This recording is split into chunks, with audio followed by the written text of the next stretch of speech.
To change gears a little bit, I want to talk about the essay Art as Device by Victor Shklovsky. I love this essay for a few reasons, but mostly for its description of defamiliarization, which is basically describing something familiar in an unfamiliar way. He rates that as perception becomes habitual, it becomes automatic. If you ask someone to picture New York City, there's a certain automatic shorthand that comes to mind.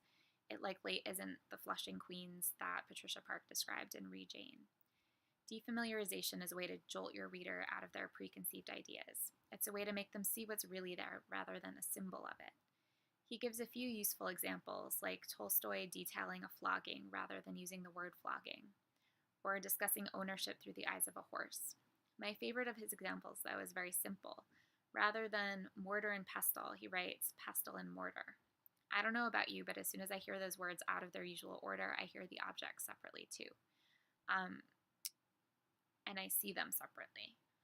When I think of defamiliarization in contemporary literature, I often think of Amy Hempel's short story, The Harvest, in which she writes, Wednesday nights we watched a show where women in expensive clothes appeared on lavish sets and promised to ruin one another. She could have named a certain show here. I'm sure she was thinking of a certain show.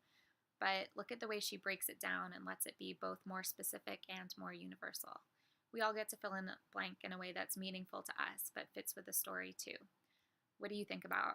I think about Dallas or Dynasty, but I also think about the Real Housewives of Orange County.